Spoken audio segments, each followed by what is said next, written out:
এবার ইসরায়েলকে কঠিনভাবে চেপে ধরল কাতার, মিশর, সৌদি আরব সহ প্রভাবশালী ৮ মুসলিম দেশ। ফিলিস্তিনকে নিয়ে ইসরায়েলের এক সিদ্ধান্তকে সরাসরি নাকচ করে দিয়েছে দেশগুলো, আর মুসলিম দেশগুলোর এমন একাট্টা সিদ্ধান্ত নতুন করে ভাবিয়ে তুলেছে নেতানিয়াহুকে।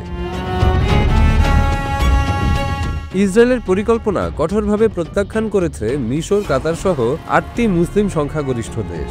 গাজা সংকটের মধ্যেই রাফা সীমান্ত ক্রসিং শুধু ফিলিস্তিনিদের গাজা ছাড়ার সুযোগ দিতে একমুখীভাবে খোলার পরিকল্পনা প্রত্যাখ্যান করেছেন তারা। তাদের মতে এই পদক্ষেপ মানবিক সহায়তা প্রবেশে বাধা দেবে এবং ফিলিস্তিনিদের জোরপূর্বক বাস্তুচ্যুত করার আশঙ্কা তৈরি করবে।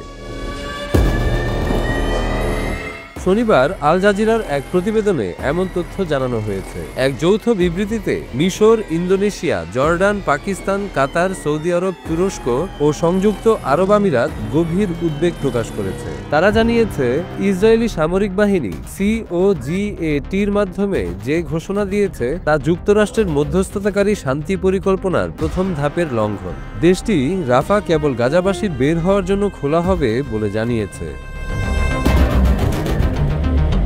দেশগুলো জানিয়েছে, ফিলিস্তিনিদের ভূমি থেকে উচ্ছেদ করার যে কোনো প্রচেষ্টা তারা সম্পূর্ণভাবে প্রত্যাখ্যান করেছে। তারা রাফা ক্রসিং দ্বিমুখীভাবে খোলার দাবি জানিয়েছে। বিবৃতিতে মার্কিন প্রেসিডেন্ট ডোনাল্ড ট্রাম্পের ২০ দফা পরিকল্পনা দ্রুত বাস্তবায়নের আহ্বান জানানো হয়। এ প্রস্তাবে রাফা উভয় দিক থেকে খোলা এবং গাজায় একটি প্রযুক্তিবিদ নির্ভর ফিলিস্তিনি সরকার গঠনের কথা বলা হয়েছে।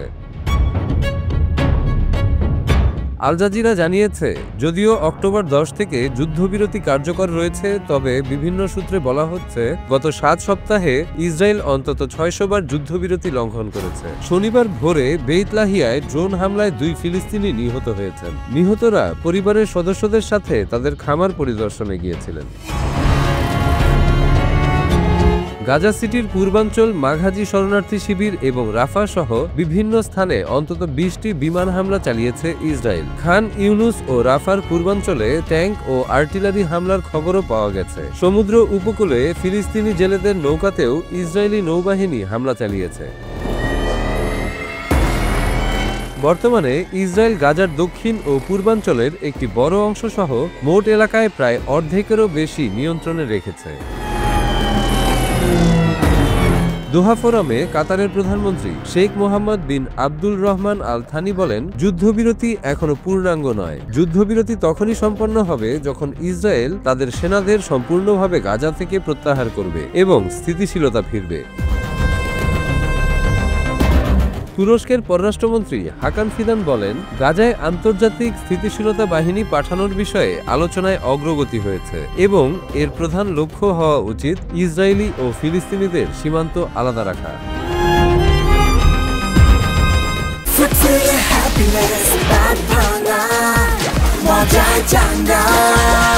প্রতিবেদনে বলা হয়েছে, রাফা ক্রসিং যুদ্ধ শুরুর পর থেকেই বেশিরভাগ সময়ই বন্ধ থাকায় গাজায় মানবিক অবস্থা চরম পর্যায়ে পৌঁছেছে। চিকিৎসা ও খাদ্যসহ জরুরি সহায়তা প্রবেশে বাধা সৃষ্টি হওয়ায় পরিস্থিতি আরো ভয়াবহ হয়ে উঠেছে। গত অক্টোবর ২০২৩ থেকে ইসরায়েলি হামলায় এখন পর্যন্ত অন্তত ৭০,১২৫ ফিলিস্তিনি নিহত হয়েছেন। এ সময় আহত হয়েছেন আরও অন্তত ১,৭১,০০০-এর বেশি মানুষ।